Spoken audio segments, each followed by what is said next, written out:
Hmm. Hey YouTube, it's your boy B3, back with another kicking movie reaction review. And today we are reviewing Godzilla, Kong, The New Empire. I don't know if you're supposed to say Godzilla X Kong or Godzilla and Kong. I think it's supposed to be like Hunter x Hunter, I think is supposed to be said Hunter Hunter, but I think you're supposed to say Godzilla and Kong. Whatever, it doesn't matter. Godzilla and Kong, The New Empire by Adam Wingard came out this year, 2024, and I saw a preview showing on Thursday. Movies basically come out on Thursdays now. They'll have one or two preview showings, and then they'll run all day the next Friday, which is when they come out, but they come out on Thursdays, pretty much. I saw it with my partner, and I have to say, we really loved it.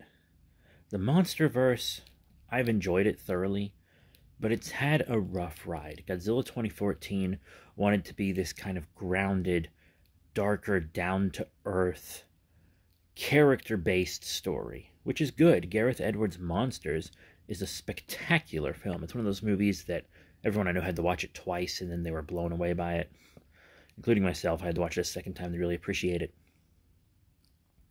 But they didn't really work out. There were a lot of missteps in that film. And then you moved on to Kong Skull Island, which tried to have its cake and eat it too, and kind of split itself between a character-based story and a plot-based story. It still didn't really work out. And then Godzilla 2019, King of the Monsters, tried to do that as well. And then, in all honesty, GVK, there was a lot about it that was bad, but it was visually spectacular and a fun ride. And then this film, it finally feels like the MONSTERVERSE knows what it wants to be. It wants to be the fun, action-packed Showa era. I mean, that's what the Showa era did, remember? Like, the first couple films were like really serious and dark, and then they became lighthearted and goofy and fun action romps. And the MONSTERVERSE has had, oddly enough, the exact same evolution. It's very strange. Sorry, I am quite sick. I should be at work right now. Actually, I wasn't expecting to get this review up until like Friday, but since I'm sick, I have a chance to do it. So right now, this is probably my favorite MONSTERVERSE movie. It's been Kong since 2017. None of the others beat out Kong Skull Island for me. But GXK is so much fun. They decided they wanted a plot-driven film instead of a character-driven one, and I think that is the best choice for the MONSTERVERSE. I'm going to try not to compare it to Godzilla -1 a ton, because I feel like that's what everyone is doing. But with the current climate of kaiju films, especially Godzilla films, I feel like it's inevitable. Godzilla -1 was this thoughtful character piece. And it seems like the MONSTERVERSE is the exact opposite. And I think that's for the best. If Godzilla was having the same kind of films made in the States and in Japan, that could get boring and redundant. But with Japan making these more thoughtful, darker, serious films with like Shin Godzilla and the anime trilogy and -1, which are all darker films that try to have a big, deep meaning. And then you have us here in the U.S. who are like, let's just make a film that's like a fun escape. And both of those things are great things to have in movies. And the MONSTERVERSE, I feel like, has finally decided what it wants to be. And it's finally come into its own, and I absolutely loved GXK. The visuals are spectacular. Adam Wingard really knows what he's doing in that regard. And he's shown that in other films as well. My favorite thing about GVK was the beautiful visuals. And this film has great ones as well. The CGI is really good. Marvel and DC's CG has nothing on the MonsterVerses, and then all the motion capture they use brings these cool, realistic movements to a lot of the creatures, which is wonderful. It truly is. And I really like how characterized the kaiju are in this. Like, their movements and facial expressions say so much, even though they aren't vocal in a way that, in the same way we are. I mean, like, they make noise, but they aren't vocal like humans. But still, when, like, Kong is wandering through the MonsterVerse, or the Hollow Earth, sorry, you can, like, you still know exactly what his emotions are. And yeah, being an ape helps. But you can also kind of tell what Godzilla is thinking. And what other monsters, like Scar King, you can tell exactly what's going on in Scar King's mind. It's truly amazing looking film. They brought back the Bernie character. They brought back a lot of characters from GVK. And by a lot, I mean like 3.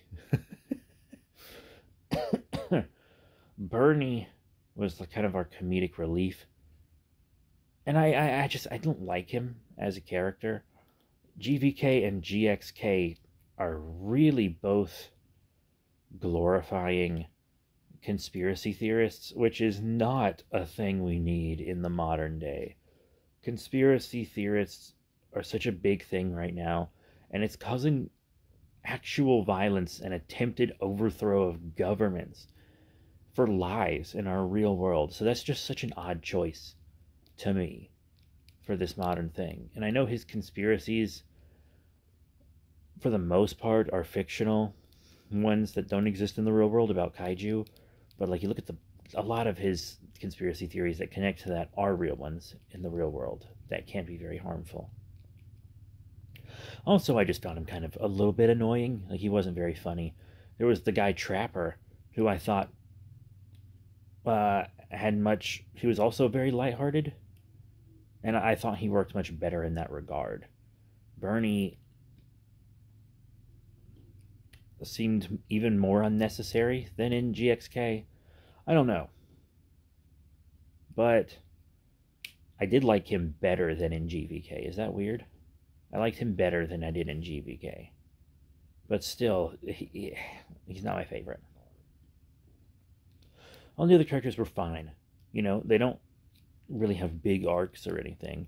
But this is a plot-driven story. That's what the MonsterVerse has decided on. And that's fine. When you have a plot-driven narrative, the characters don't matter as much. That's kind of the point. And a lot of kaiju fans prefer plot-driven. And I think for good reason. A lot of kaiju stories are about large groups of people trying to overcome the creature. Which I think works better as a plot-driven narrative for the most part. It can work as character-driven. We saw that once again in Godzilla -1. But still, I think this was a wonderful movie. There was a lot I didn't expect. They kept the monster Shimu hidden for a while. And everyone was like, oh, Shimu is the worst kept secret in the MonsterVerse. There's so many toys of her out and blah, blah, blah, but she's not being shown in any other promotional materials. Why not? We already know she's in it. I don't think they were hiding the monster Shimu. I think they were hiding the fact that she was so goddamn big. There's a part in the film where Kong and Suko walk across this bridge, and the bridge is like the spine and rib cage of a titan so large it could swallow Kong in a single little gulp without even having to chew or anything. And I was like, holy shit. There were titans this big? And Shimu is like ancient, even by titan standards. Because like Godzilla is ancient by our standards. But Shimu is ancient by Godzilla's standards, which is fucking insane. And she's big. I feel like her size might not be totally consistent, because when she first appears in the Hollow Earth and fights Kong, she looks like she could just gobble him up. But then later, when Scar King is riding her into battle, she looks smaller than she did before? I feel like between those two scenes, she shrinks. It really felt like that to me. And I brought that up with my partner, and he said he didn't feel that, but I really did feel like she was bigger before. That's so odd. But that's why they hid her. They were hiding her size. One monster they kept hidden really well, and this is a gigantic spoiler, by the way, is Mothra. Mothra is in this film. She's actually edited out of some scenes that were put into the trailer that she was in. And sadly, this was spoiled for me. Like a month or two ago, there was a leak of like those blind bag keychain things, and Mothra was one of the keychains. And I kept telling myself, I was like, you know, maybe there's just a bunch of MONSTERVERSE monsters that are on the keychains, but not in the film. But no. She was in it. She was enjoyable. She was in it. Scar King, I think, was awesome. I loved him as a villain. Truly a fantastic villain. He had this cartoon supervillain energy about him that I just loved. Kong and Zuko's relationship wasn't what I thought it was going to be. I thought that Kong would almost instantly kind of adopt this little ape as his own, but it turns out they started out not liking each other at all. There's this like mangy Kong ape creature.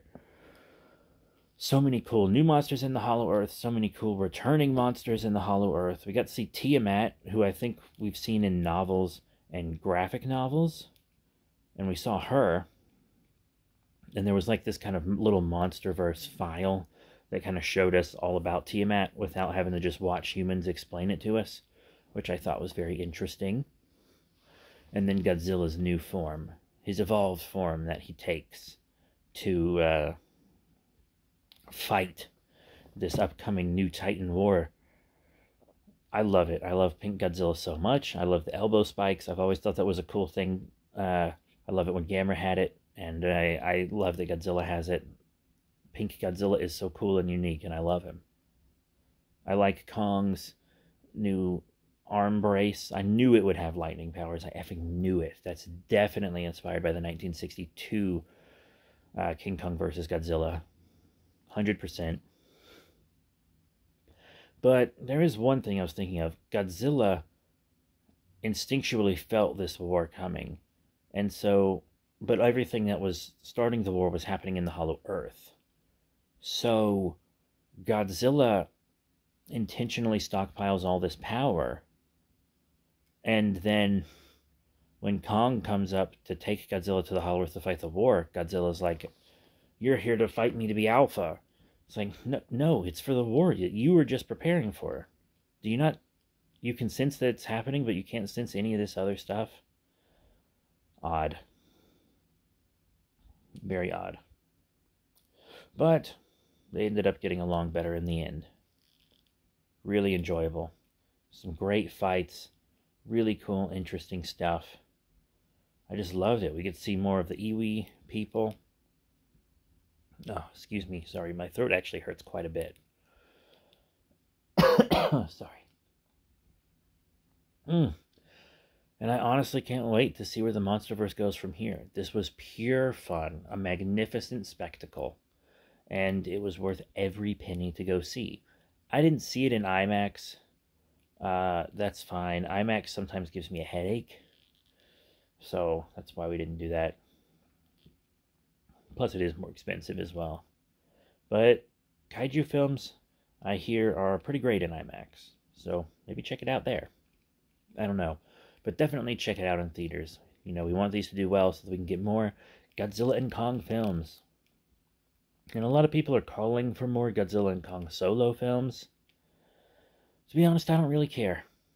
As long as we get more kaiju, whether it's Godzilla and Kong separate or together, I'm very happy.